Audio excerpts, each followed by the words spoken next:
So we touched on briefly before how we have ways that we give classifications for whether or not you can use a substance. And whenever you're working with athletes, you have to understand where there's therapeutic use. Things that people get around is quite frequently they'll use things like a therapeutic use for Adderall or otherwise, sometimes beta adrenergics. So this would be something like inhalers and otherwise that actually improve aerobic capacity. Obviously, some athletes are going to be on hormone replacement therapy for a myriad of reasons. So obviously, you want to make sure you know what's going on there. And like anything else, make sure you know what is banned in what competitive organizations. So, for example, in pro strongman and pro bodybuilding, what do you guys know what drugs they actually test for?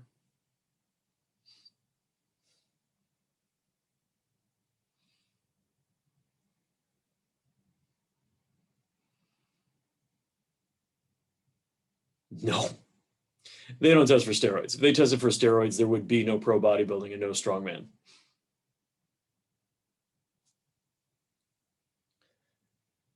No, it's not odd, Catherine. They're looking to watch people do acts that most humans would never have an attempt at doing. So if anything, what you see is a little bit of drug testing sometimes for things like cocaine and some more like recreational drug use, but even then that's relatively seldom. And passing drug tests are incredibly easy if you know what you're doing.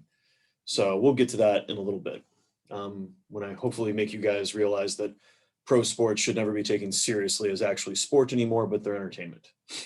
So the first classification we're going to talk about is what's known as sympathomimetics. These effectively are things that are to mimic, obviously, the sympathetic nervous system. So we're talking about that fight or flight. So we're really talking about amphetamines. So you can obviously have things like ephedra and pseudoephedra, the ones that used to be legal that are super potent. Caffeine is obviously a much lighter version of this. And then you've got your good old Ritalin, Vyvanse, and you can even do some things like cocaine. That was a known pre-workout or pre-competition for a number of powerlifters, strongmen, even used kind of back in the day for certain long distance athletes. And so amphetamines are great because they really increase your concentration, your focus, give you a lot more energy, make you feel a lot more sometimes kind of, for lack of a better term, aggressive, like you're just ready to go. And like anything else, they're going to decrease not just perceptions of fatigue, but sometimes also pain. So it turns out if you don't feel pain like everybody else, it's going to make things a lot easier. So they work. The key is how much you're using, and then at the same time, how great of a risk of a negative outcome you have from using that substance.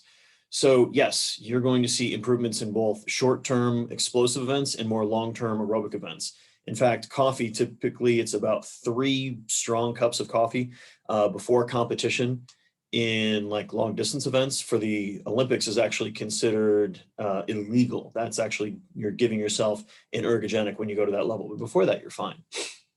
And so obviously when you're using amphetamines, and we're typically talking about things that are really potent. So we're talking about ephedra, DMA, which used to be in Jack 3D and otherwise before they removed that because it was causing negative health outcomes in very young, healthy people otherwise, along with, cocaine and other types of like meth. You can obviously kill people from it. You can talk about having issues with not thermodynamically essentially regulating your body. That's where you see more of the issues that cause death is heat stroke and heat illness. And like anything else, you can have addiction, and it's also going to, once again, since it diminishes fatigue and then perceptions of pain, you're going to be able to push yourself further than you probably should have, which in turn is going to increase your risk of injury. So like anything else, I like how the book's like, they don't really have benefits. Oh, they got benefits. Trust me, they work. But they also do have risks like any other medication you might take. Meaning, in reality, if you're going for toxicity, Tylenol is going to kill you a lot faster than using things like some of these amphetamines. But it's all about the milligrams. Actually, caffeine is pretty damn lethal if you just try to take like a gram of it. Mind you, why you do a gram of caffeine is beyond my logic, but well, it also is going to be dosed relative to body weight. And that's another thing to make sure you're always keeping in mind with any substance you might use. be it whether we're talking about any of the components here or the other recreational drugs that you guys might use in your own time, like ethanol, aka alcohol, nicotine.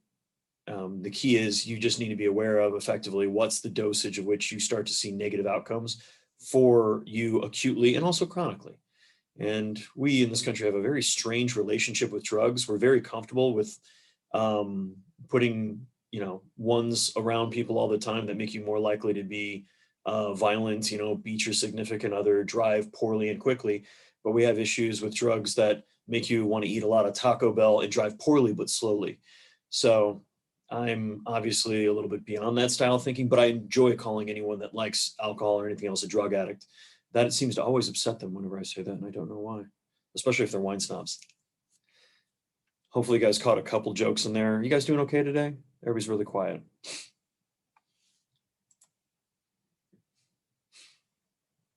So, how many of you guys have ever heard of beta blockers before?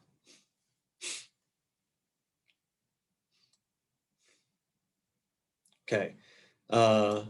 Zach or Nick, go ahead and tell us what a beta blocker is, or Ian. Doesn't it help, like, is it arteriosclerosis or like a blood thinner type thing? It's blood pressure. It causes you to decrease your blood pressure and it limits your maximal heart rate. So, who do you think would give you, or what sports do you think would have an advantage from having something that actually doesn't allow you to get your heart rate up that high and you can't really get as much out of the sympathetic nervous system?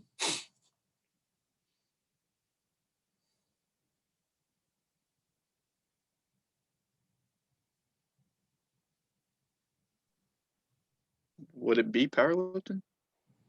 Oh no, you want to go up real high in the sympathetic nervous system for powerlifting, but Ian, absolutely. Archery, riflery, golf, pool, billiards, accuracy-based sports. You're going to have an advantage if literally you can't ever have issues with nerves. You're just effectively using a drug so you don't have to exert self-control. Like anything else, if you use too much of it, you're inappropriate with the dosage. In fact, beta blockers are used quite frequently by performance musicians, meaning people in orchestras and bands, etc., because you don't have to worry about stage fright. You literally can't get hopped up and have any issues with performance anxiety because you are drugged.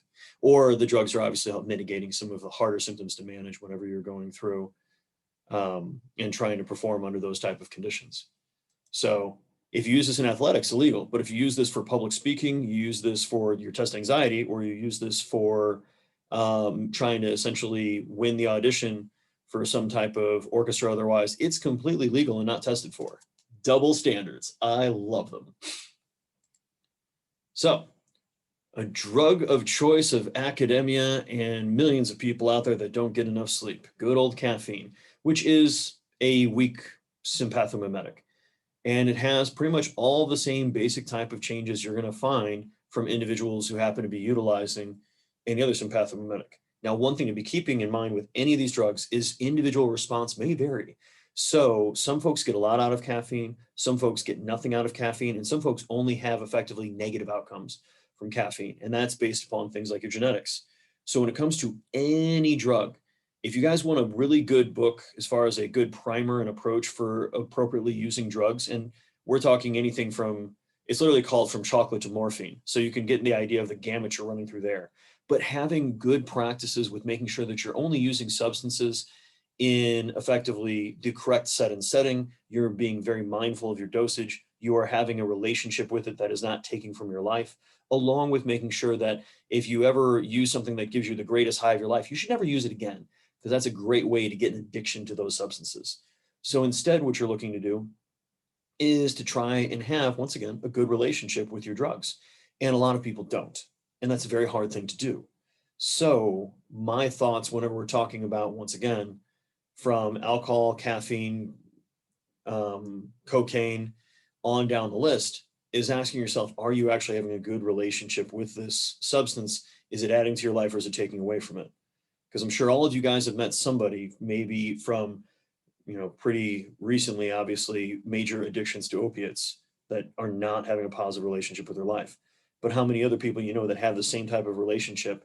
And I'm not trying to create a false equivalent, but with things like caffeine, things like alcohol, things like nicotine, where it's not really adding to their life, it's only taking away from it. But like anything else, as an addict, you very much so have very strong motivated reasoning to keep yourself going into those vicious cycles. So, questions about caffeine use.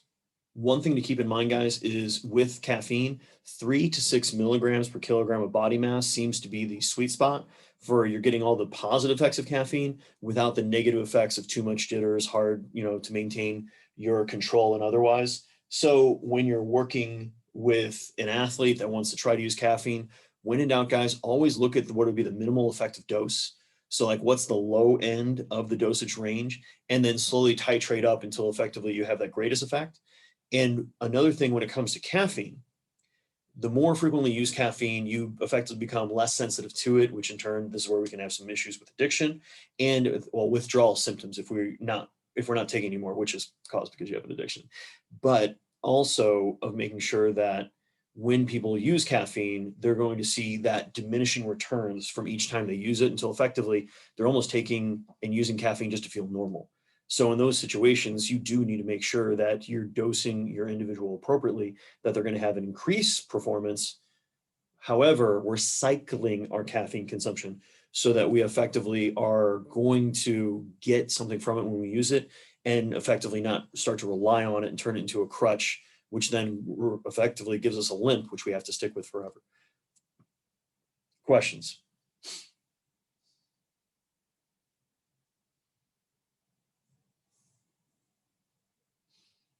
No? So, how many of you guys have heard of diuretics? All right, John, go ahead and give us the basics of what a diuretic is.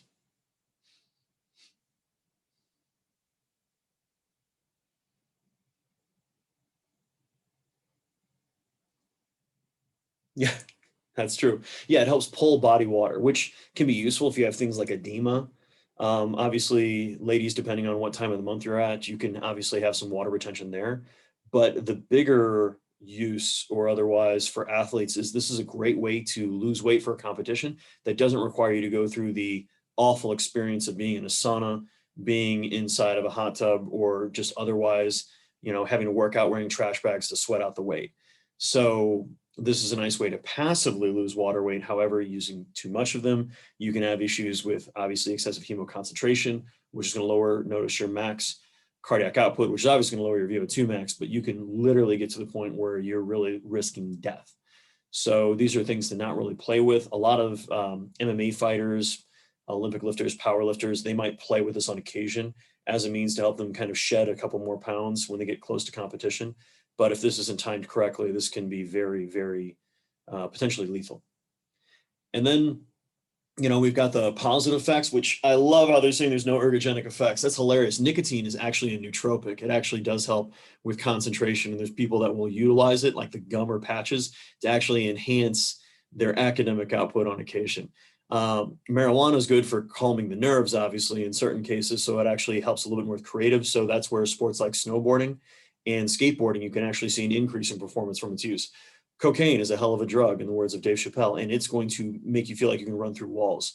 Supposedly Bill Kazmaier and a number of other strongmen back in the day, that's what they would do a bump of before competition, because it definitely makes you ready to try to rip the head off a lion or a heavy log, etc.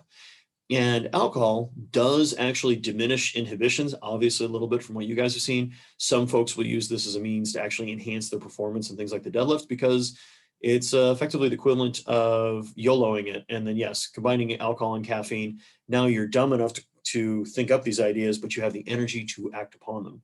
So, yes, there's going to be a lot of ways that it's going to decrease your overall performance, but keeping in mind, yeah, a number of recreational drugs can enhance performance in certain ways, but they don't want to tell you that because that requires having a good, nuanced conversation, which I'm sure I'm going to grow to regret, because I'm sure someone's going to take something I said completely out of context and without all of those other giant red flags I was waving for reasons why you shouldn't be using it. But knowledge is power, and we should all try to arm ourselves. Now, do you guys have any questions about recreational drug use in sports performance or trying to use anything? and this is not meant to be like the DARE program, which has effectively been statistically shown to be pretty ineffective. I would prefer to have an honest conversation with you guys about drug use. And we're going to go into anabolics in a few moments, and that's going to be a lot of fun. But is there anything that you guys would like to have a question about as far as, dosage, usage, anything like that? My personal use of drugs throughout my life is comically small. Aside from the normal legal channels, that's about it. So I don't have a lot of my own individual experience, but I have obviously been around athletes that are using these substances and just friends who've used them recreationally. And there's obviously some major negative outcomes that could potentially occur, but there's a lot of other people that seemingly have little to no negative effects. So anything you guys want me to go and touch on, questions about?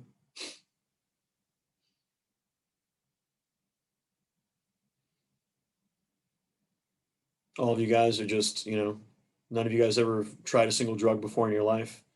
You just live the life on the straight and narrow. Don't even do caffeine because it's too much and too hardcore for you. I had a question. Go for it. Uh, so cross country, how long is their races usually? Depends on the duration or the distance, but really good cross country athletes are going to be able to finish that in like 14 to 15 odd minutes. Some Okay. like when you're talking about the 10Ks and otherwise, now we're talking about being out there for probably close to like half an hour or more. And Yeah. that's really good. I was wondering like why they would use cocaine because like I think it only lasts like 15 minutes, but that makes sense now. I mean, yeah, Or you're right. The 15 to 30 half-life is minutes. slow. And cocaine use in long distance runners, that was something that was more like, we're talking like 1930s and 40s, like literally the Tour de France guys, they were Yeah. drinking a combination of brandy and strychnine as a means to increase the performance. So, as long as there's been humans competing at one thing or another, there's always been people looking for an edge. And let's face it, if all you have to do is drink, sniff, inject, or rub a certain chemical on your body and that's going to increase your performance, a lot of people are going to use it. It's just the simple reality of the way sports work, especially incentivization. So the one argument, or not argument, but the conversation I like to have with you guys, and this is, I want you guys to answer this in the poll, and I'm not going to judge you guys, and I'm not saving this, but I want you guys to think this through. So league minimum in the NFL, I believe, and please correct me guys, is over $500,000 per year. Okay. Now, I know a lot of you guys have a myriad of different things that you guys would like to do professionally, but let's just say, for example, you want to be a physical therapist. Okay. Now, physical therapists, I know starting usually tends to be at least about $60,000 a year, obviously more so depending on areas and otherwise. But effectively, if I told you you had to do a drug in order so that you could make league minimum in the NFL, which I also assume is something you'd want to do, and you would then be making that over $500,000 per year. And yes, this drug might somewhat shorten your lifespan, but you also will be making $500,000 a year or more directly out of college. Now, whether or not you choose to do that drug at that point, I believe is your own ethical thing. But if you guys would do it, say yes. If you guys would say no, that's fine. That's a no. But the reality is we try to make kind of straw man arguments, which is, where he's like, well, they bad because they do drugs, but they good because they don't do drugs. And it's obviously a lot more nuanced than that. I mean, if my boss came in literally right now and he said, Mike, you need to put this syringe full of stuff into you, and I'm going to 10x your income this year for doing that. Ooh, as long as I found out that syringe wasn't full of like cyanide, I probably would use it myself.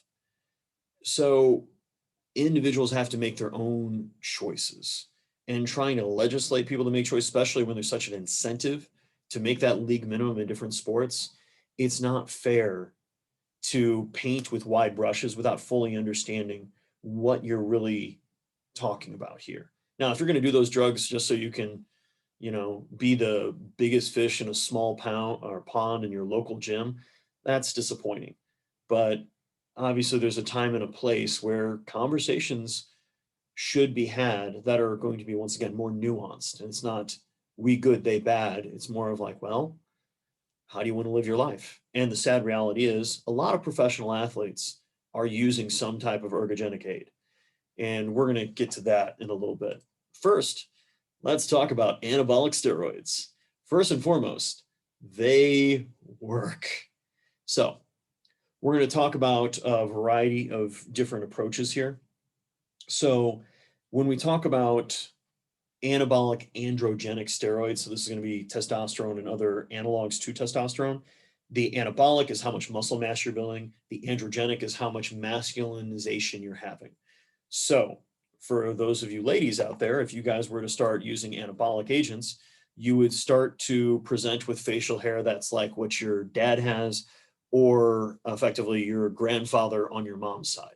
So if you are okay with having that level of body hair, then, and there's a number of other reasons to try to ride the roid pony, but just understand that's probably what's coming down the pipe. Now, the anabolic side is going to be obviously building lean mass. So for example, notice this is an older reference, but they're still good. If you look at that Harvey reference and over a certain period of time of training, notice not just the significant changes in muscle mass and fat-free mass changes, but then the total strength changes that occurred when individuals were given steroids. And when you see the amount of steroid an individual is given relative to their size, you can see how you're going to have this massive increase in lean mass over much longer periods of time. So the big key is anabolics are going to really help you recover from very stressful training. And so if you can recover faster and in turn train more frequently, you're going to make more progress. It's one of the major reasons why your average guy has got so much more muscle mass and typically strength, especially in the upper body, than your average female. Now, these are averages. We have got huge variation throughout populations. So obviously keep in mind there's some context here. But this is hands down my favorite reference whenever it comes to talking about the use of anabolics. So this is from Basin et al. In 96. And what they did is they took and divided individuals into 4 separate groups. The first way they divided them is they were either given steroids or given a placebo. Then the next way they divided them up is inside of that steroids or no steroids, it was either you worked out or you didn't work out. So some folks were given steroids and they didn't work out. Some folks were given steroids and they worked out. Some folks placebo, worked out, placebo, didn't work out. After the end of this training study, this is some of the most bonkers, insane information that I've ever seen, but it's great because whenever anybody says that steroids don't work, I effectively tell them to shut up because they are wrong, unequivocally. Because here's what happened, guys. When you're looking over here, okay?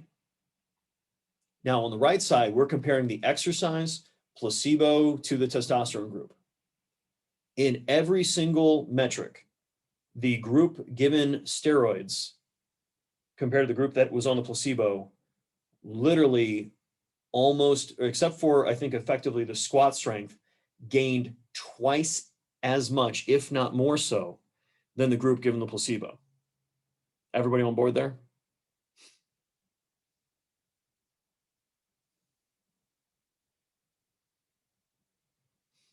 Now, when it comes to muscle mass changes, and we're comparing the sedentary individuals to the individuals who trained, hopefully there's something that massively stands out to you.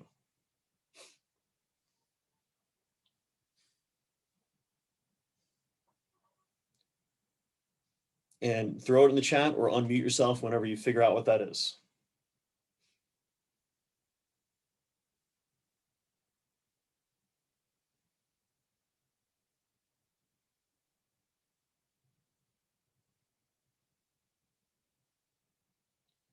Are they similar to non-exercise when it comes to muscle mass gain?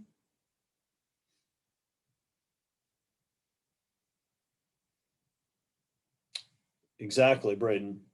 Notice when it comes to strength, the group that worked out gained more strength than the people that just sat on the couch and were given steroids. But notice there's still not that big of a difference. The group that sat on the couch gained more muscle in their lower body, in their quads, than the group that was lifting weights without steroids. And then my personal favorite, is look at the muscle mass change in the arms of the individuals on steroids compared to the people that actually lifted weights.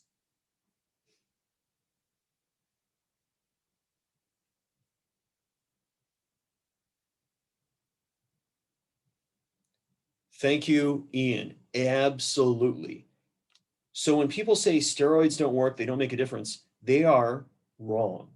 And the thing that we're seeing here, guys, is literally if you give somebody steroids and you just have them sit on the couch, they're going to gain more muscle in a number of ways than effectively if they had a twin sibling who was lifting weights without it. So yes, there's going to be individual variation, but it's very important to realize, guys, that drugs make a massive effect on changes, on performance differences. And remember, when it comes to that satellite cell activation, once you've caused those satellite cells to be activated, they fuse to the mature muscle fibers, and now in turn, you've got more myonuclei.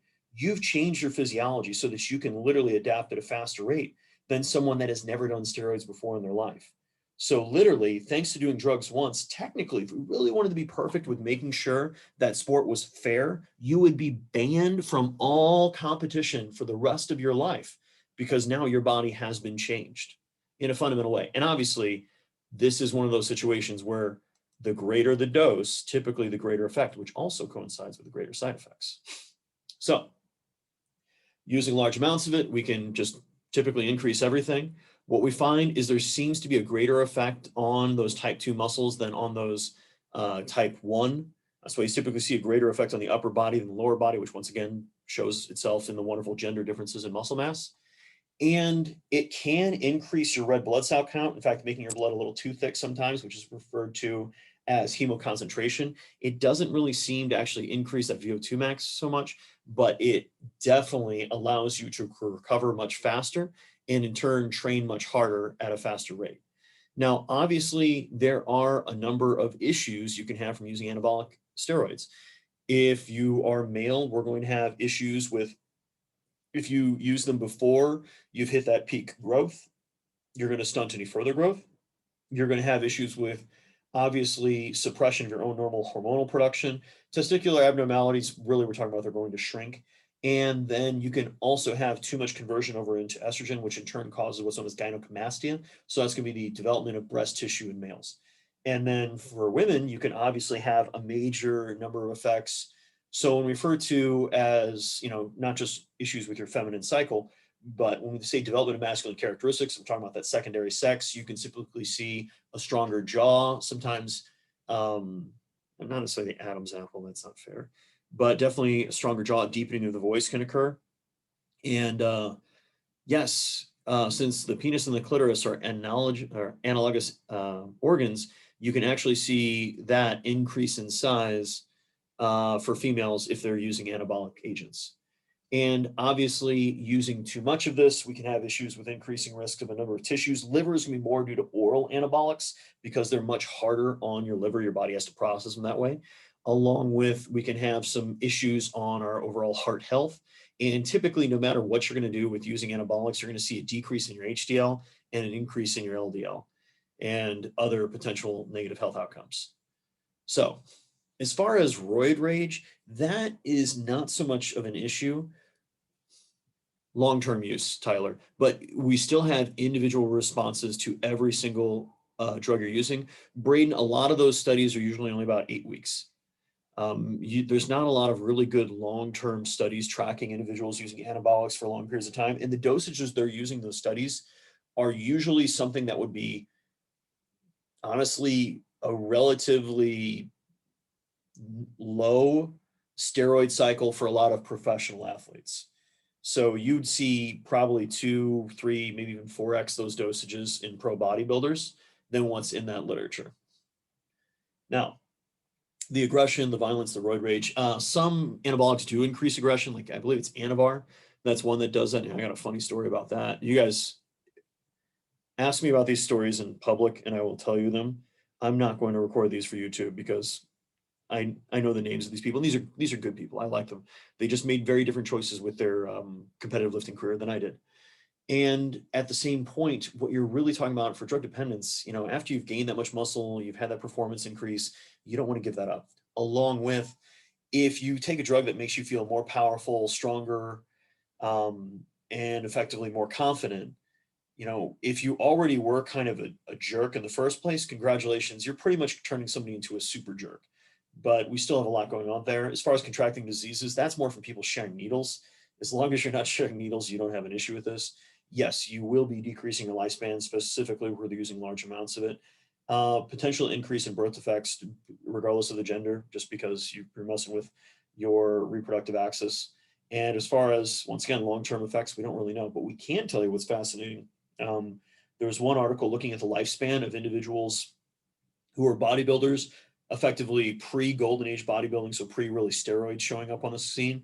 And the average lifespan for guys that were in bodybuilding, sorry, this was very gendered, was into their 80s. So guys that were bodybuilding in like the 20s, 30s, and 40s, whereas and into the, I believe, early 50s. But once we get into the 60s and especially the 70s, now we're talking about anabolics are on the scene. And those bodybuilders actually have a lifespan of usually like 60 odd years. So it's actually shortened. And you think about doing those large dosages, carrying around that much body mass, you can have issues. But last time I checked, Arnold Schwarzenegger is still with us, whereas his training partner, Franco Columbu, has since passed away. There's a number of other professional bodybuilders. There'll always be a few every single year that pass away from something to do with excessive drug use of one shape or another. And you guys can read up more on that, or we can always ask questions. But I really like this this comic on here because that's pretty much my approach towards drug use with athletes, which is if you want pure sport, go play it in your backyard. But if you want entertainment, then go and do it. That is a great question, Haley. I have not seen good research to show that.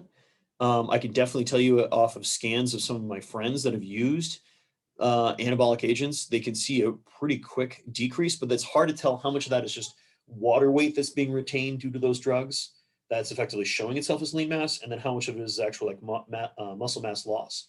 And that's why anabolic use in things like sprinters, if they time it correctly, it really increases their performance because they'll lose that water weight, but they'll still have that increased power to weight ratio and it'll be even better because they'll be lighter.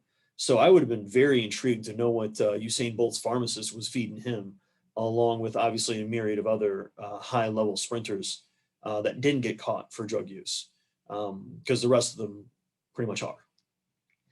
So good question. Good question, Haley. Yeah, like anything else, when you drop that intensity, you're no longer training as hard as you once were, you're going to see that decrease in lean mass, but it's hard to define the rate there.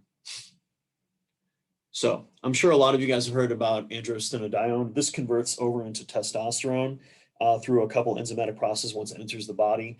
It helps a little bit. DHEA is itself a precursor. This is something you can buy over the counter. A lot of people, as you get older, you can maybe have lower levels of this, and so in turn, it might help a little bit. But like anything else, the ones that are really effective are going to be the anabolic agents of using actual testosterone. 1,8-D when I was younger, that was one that was legal that would easily convert over into testosterone, but still hard on the liver, probably should avoid it. And if you ever meet somebody that's really interested in using anabolic agents and really wants to use them, honestly, your safest bet is always going to probably be injecting or using actual anything other than oral, just because it's hard on your liver. There's transdermal creams, there's patches, there's a lot of different delivery mechanisms you can use. Individual response obviously going to be very different. And at the same time, it's just important for folks to realize that a lot of things that are on the black market might be underdosed, might be overdosed, might not be what they say is on the bottle.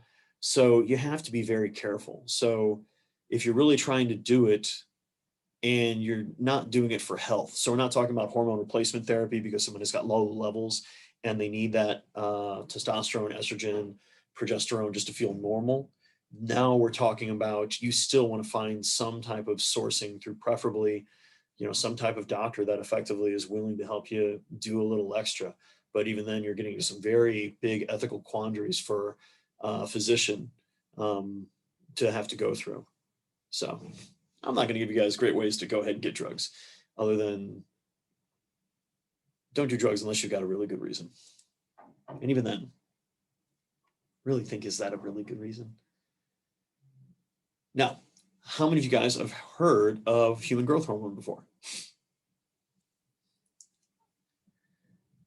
Nice. So I'm sure it's come up before. What type of professional athletes have you heard about failing for human growth hormone use?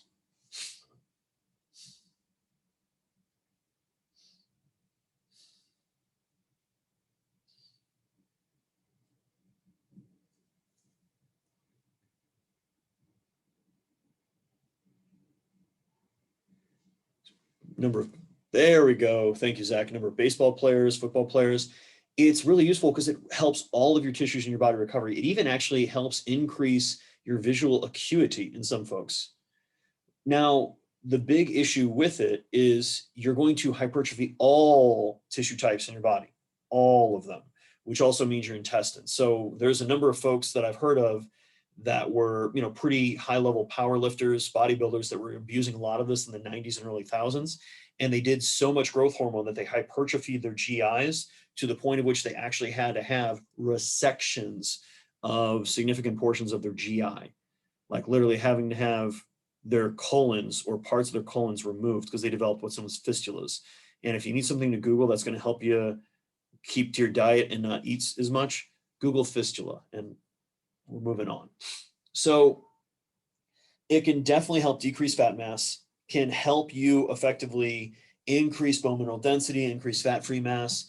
And if it's given to children, it's going to actually help them grow a little bit faster. So this is originally developed for kids that had effectively dwarfism. So as a means to try to help them grow a little bit taller.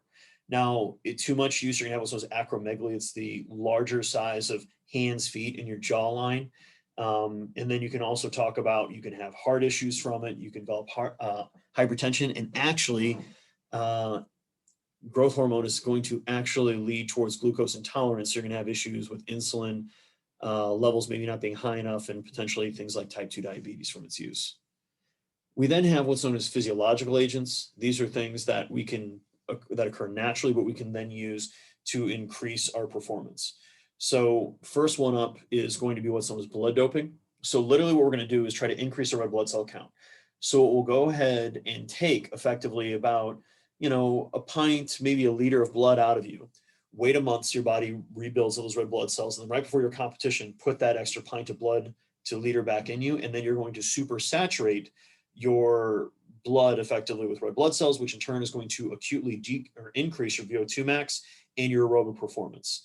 This is illegal in competition, but athletes do it because you're literally just pulling out your own blood and putting it back in later.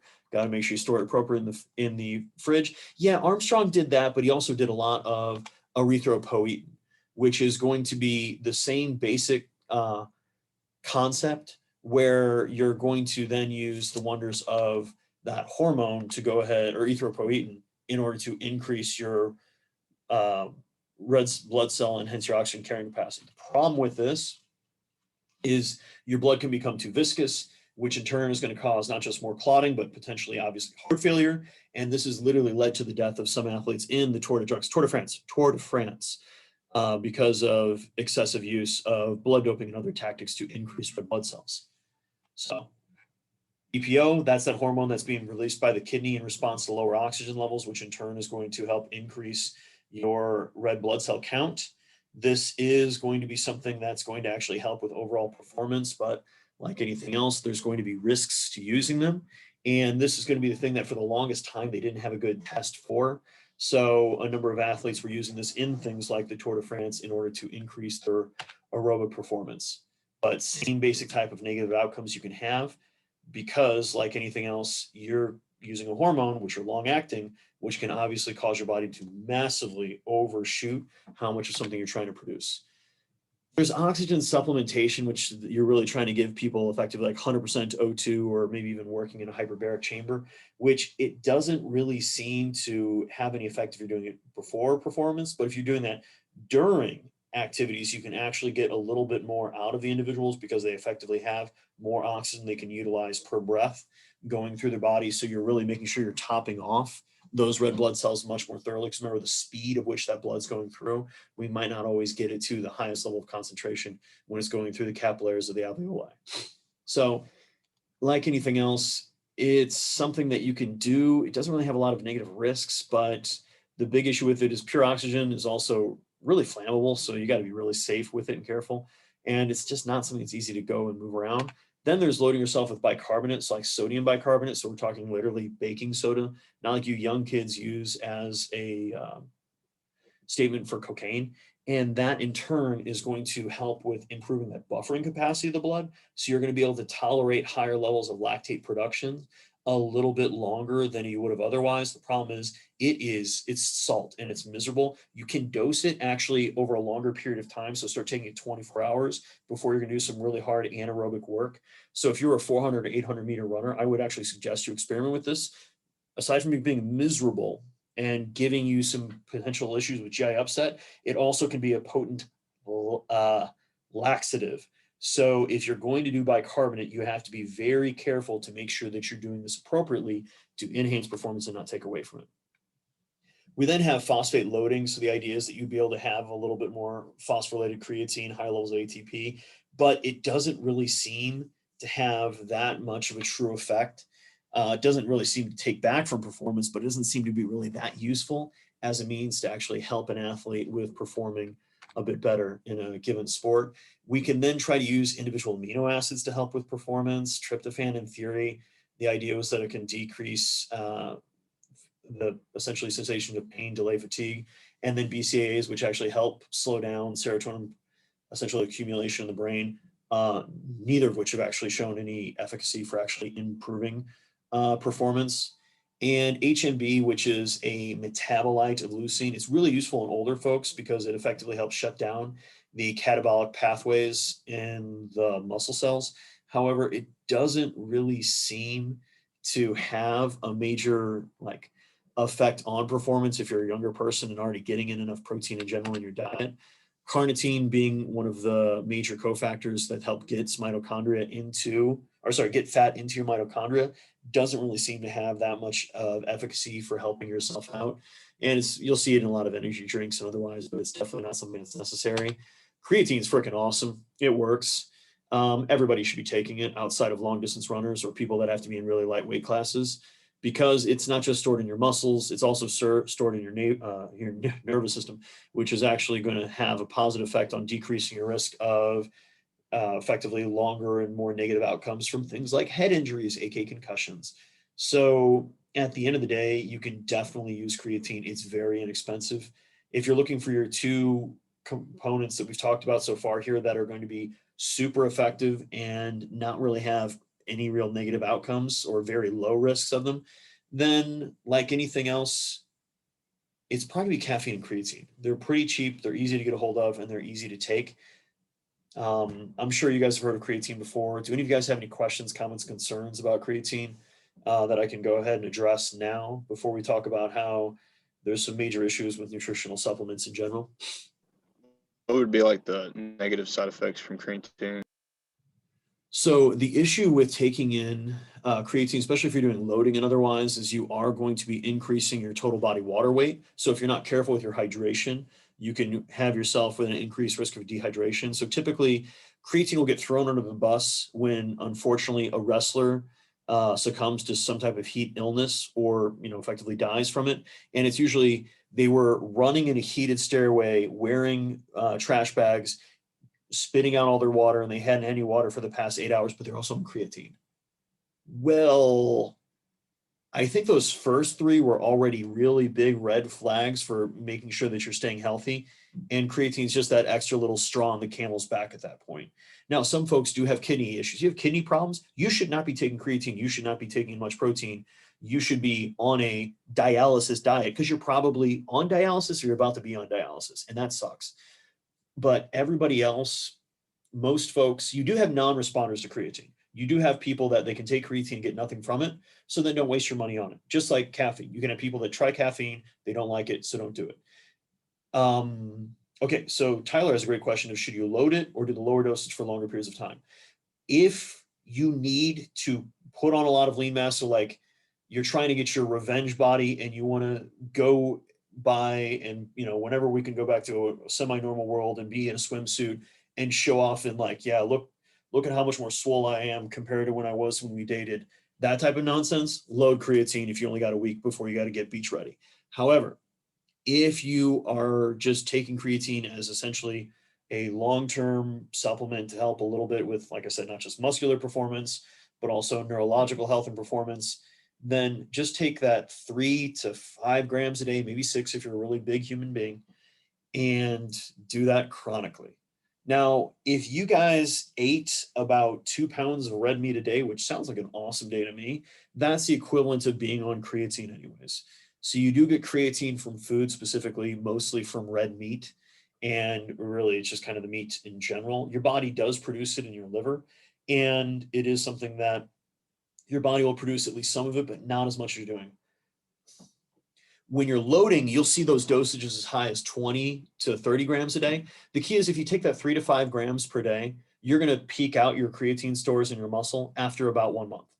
If you take that 20 grams per day, you're going to peak out that creatine stores after only 1 week. However, you're going to have gone through more product in that week and then by the end of that month than if you just would have taken that smaller dose over that full month.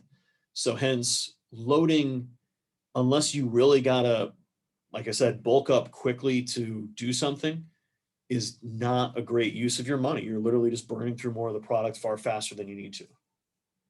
Good question.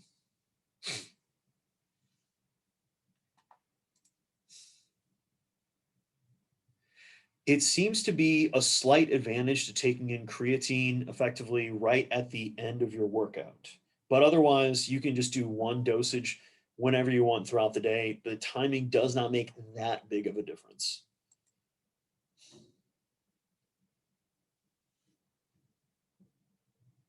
So, the nutritional supplements that you guys will see in stores, one thing to keep in mind is they are not being well regulated throughout this country, much less throughout the rest of the world. Then you're off creatine. Being off creatine, Braden, and for my experience and otherwise, you're going to have that slight decrease in your creatine levels over time to back to effectively your normal levels. And so when you do that, you're going to lose a little bit of fluid from your muscles. Muscles are going to shrink a little bit. Your strength levels will probably go down because your leverages are going to change. But it's not something you need to be worried about cycling off, like individuals using massive amounts of anabolics where they're really suppressing their own natural testosterone levels. And because if they stop too quickly or don't have something to follow up with, they're going to really have some issues, just physiologically speaking, because their numbers drop so quickly. And you want to find supplements that effectively have had third-party testing, something where they have, informed sport, informed choice, NSF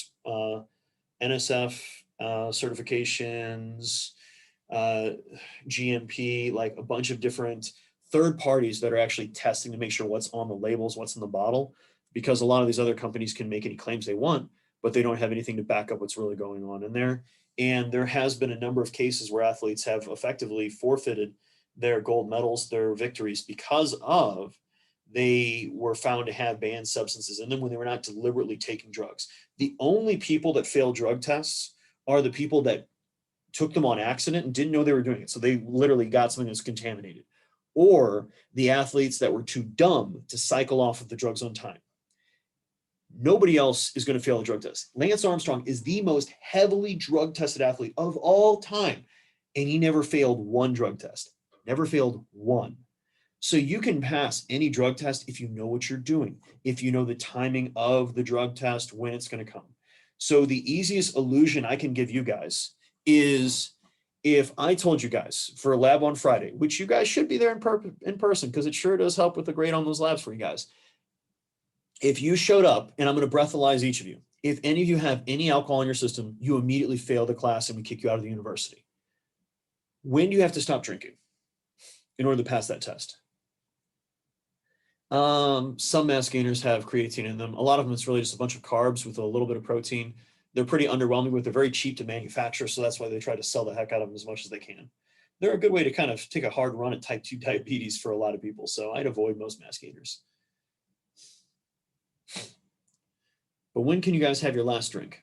Or we can just, actually, we might just start off with this on Wednesday.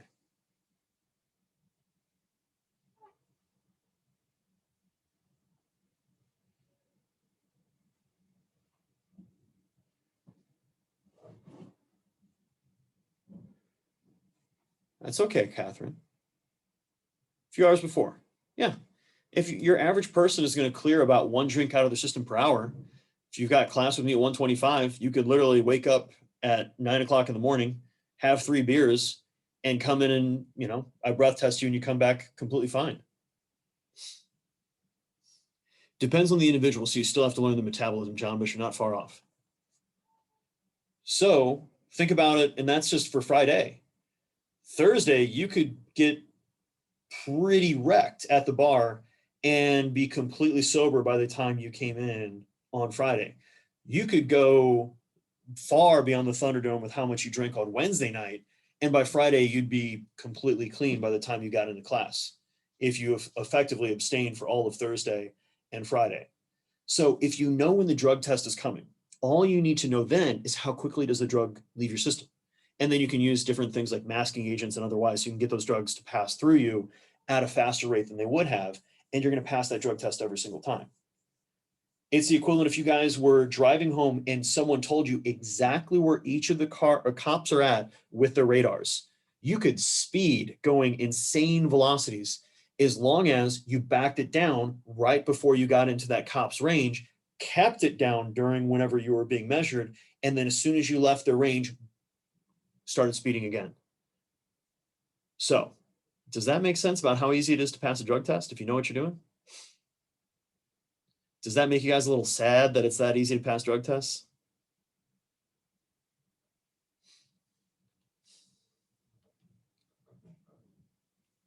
Yeah, unfortunately, guys, not Nick. He's like, I'm on board. I like it. Have a nice day, guys. Thank you guys for listening. We will talk more about different performance enhancing drugs and then effectively kind of do a little bit more wrap up presentations on Wednesday. Have a great day, guys. Go vote if you haven't already. Stay safe out there. Talk to you guys soon. Bye-bye.